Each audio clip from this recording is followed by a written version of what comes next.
हरे कृष्णा सज्जनों, मेरा नाम साधना है और मैं उत्तराखंड के केदार घाटी से हूँ। सज्जनों, मैं अपने साथ हुई भगवान की लीलाओं का अनुभव आपके साथ साझा करती हूँ।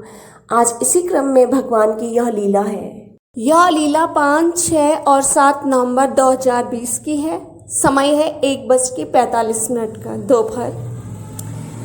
जिस प्रकार से पूर्व में मैंने बताया है कि बागेश्वर धाम जैसे पुजारी हैं, अंतर्यामी महाराज जी हैं वहाँ के, वैसे ही उत्तराखंड के बलभद्र भगवान के पुजारी हैं जिनका नाम है दीपक पुंडीर महाराज जी, और वे भी अंतर्यामी हैं। यहाँ पर भी भक्तों का तांता लगा रहता है और मुश्किल से ही नंबर आ पाते हैं, इतनी भीड़ रहती है।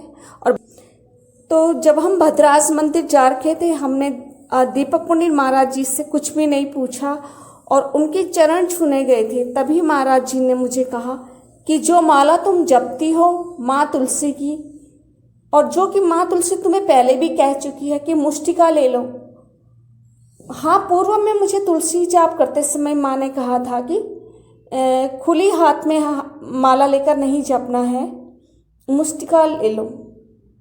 लेकिन ये खुले हाथ में जपने की आदत मुझे आश्रम से ही हो गई थी। वहाँ मैं रुद्राक्ष की माला से ओम नमः भगवते वासुदेवाय जपती रही, किंतु कभी कान्हा जी और भोलेनाथ में मैंने भेद नहीं किया और दोनों को एक ही रूप में माना। इस प्रकार मैंने एक ही माला से हाथ में रख के जपा। मुझे बहुत अच्छे वहाँ भव्य दर्शन भी हुए और तब मुझे कभी भगवान ने कभी नहीं कहा कि तुम मुष्टिका ले लो।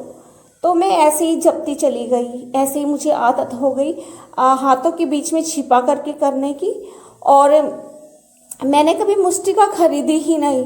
लेकिन जब मैं मंदिर में गई तो दीपक पुंडीर महाराज जी ने स्वयं ही कह दिया कि जब तुम्हें तुलसी माता ने कह दिया है तो तुम खुले हाथों से मत करो तुलसी, क्योंकि जगह जगह लगती है, कपड़ों से भी टच होती है और वो सुरक्षा के घेरे में रहती है अंदर तुलसी, तो मुष्टिका का प्रयोग करो। तो मैं सोच रही थी कि मुष्टिका को तो सब लोग देखेंगे और मैं माला हाथों में छिपा के करूँगी तो कोई भी नहीं देखेगा। इस प्रकार से महाराज जी ने ये भी कहा कि माला का फल 1.25 लाख मंत्र जाप का दशांक हवन करके मिलता है। अब तुम्हारे तो 7-8 लाख मंत्र हो चुके हैं, फिर तुम क्यों नहीं 1.25 लाख मंत्र का दशांक हवन कर लेते। तब हमने दीपक पुंडीर महाराज जी से पूछा कि अच्छा करना है कितने लाख, तो उन्होंने कह लिया कि 1.25 लाख ही कर लो। फिर भी मैंने 1.25 लाख का ही दशांक हवन किया। जब मैं दीपक पुंडीर महाराज जी के कहने से जब घर आई तो मैंने स्वामी जी को कहा, पूर्व में ही स्वामी जी ने अपने पिताश्री से हवन यज्ञ का विधिवत प्रशिक्षण लिया था, लेकिन इनके पिताश्री जो है पहले से ही हवन यज्ञ करते आए थे, तो इन्होंने ये सब चीज़ें बाल्यकाल से ही सीखी और करते आ रहे हैं तब से। फिर स्वामी जी ने 18 वर्ष की आयु में हनुमान जी की सिद्धि प्राप्ति कर ली थी स्वतः यज्ञ हवन करके। उसके बाद से जब ये मेरे जीवन में आए तब भी यज्ञ हवन करते आ रहे थे, तो मुझे हमेशा से डाउट रहता था कि पता नहीं ये यज्ञ हवन कर रहे हैं बिना ब्राह्मण के और सही भी कर रहे हैं या नहीं, कुछ नहीं पता, भगवान जाने। तो मेरे मन में एक शंका का भाव बना रहता था। अब हुआ इस प्रकार, एक ग्लेनविले नाम का यूएसए का छात्र जो कि ऑनलाइन 10 महाविद्याओं का प्रशिक्षण इनसे ले रहा था, अब अंत में जो है उसका दशांक हवन कराना था उसको। तो हमने जो है गंगा नदी के किनारे पे यज्ञ हवन की सामग्री ले जाके ग्लेनविले का जो है यज्ञ हवन करवाया उनकी मालाओं का। तो जब हमने प्रारंभ किया, स्वामी जी आहुति डालते और मैं माला जाप करती, क्योंकि इसमें 2 की आवश्यकता तो होती है, क्योंकि एक माला का उच्चारण करेगा और दूसरे को जो है हवन कुंडी में वो डालना पड़ता है हवन सामग्री। इस प्रकार से स्वामी जी मुझे भी लेकर चले गए गंगा जी के नदी के किनारे, और वो यूएसए से जो है ऑनलाइन हमें देखता रहा और हम उसका यज्ञ हवन करते रहे।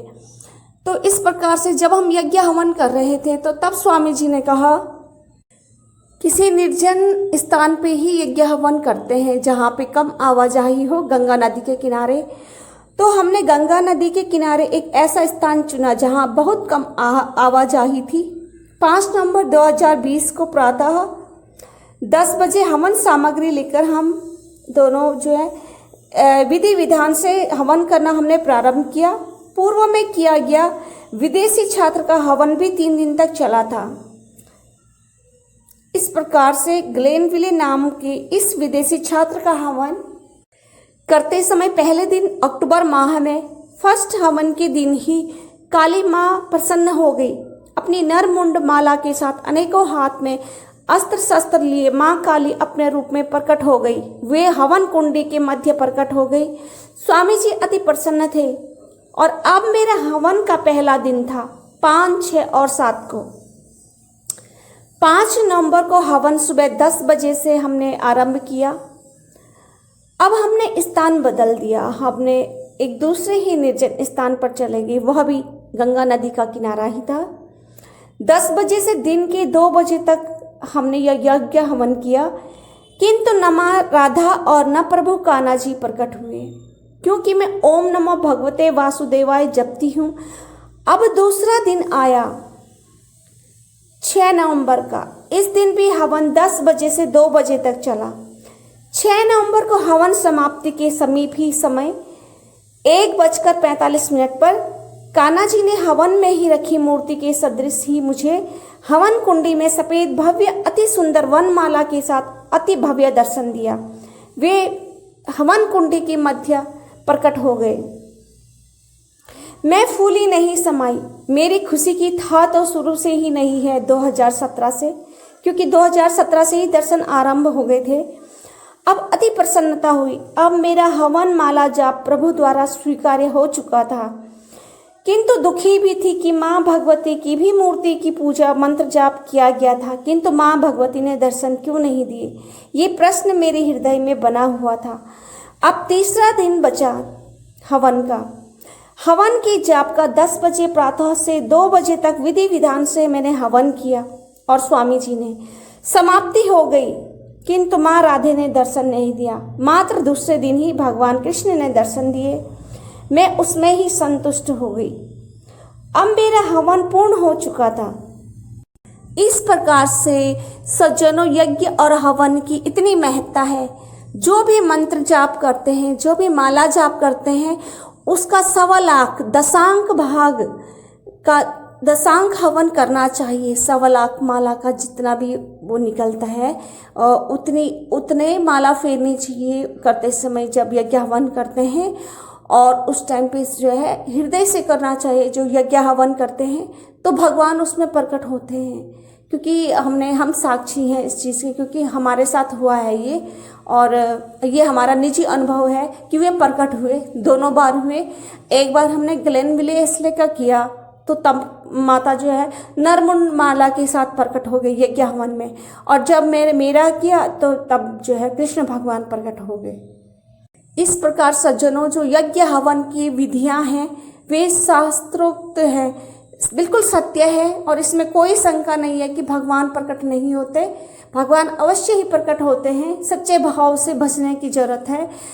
आप माला कीजिएगा, राधे राधे जपिए, या कुछ भी मंत्र का आप जाप कीजिए, उसका दशांक हवन अवश्य कीजिएगा, उसका फल अवश्य मिलता है। हरे कृष्णा, हरि बोल, जय श्री राधे।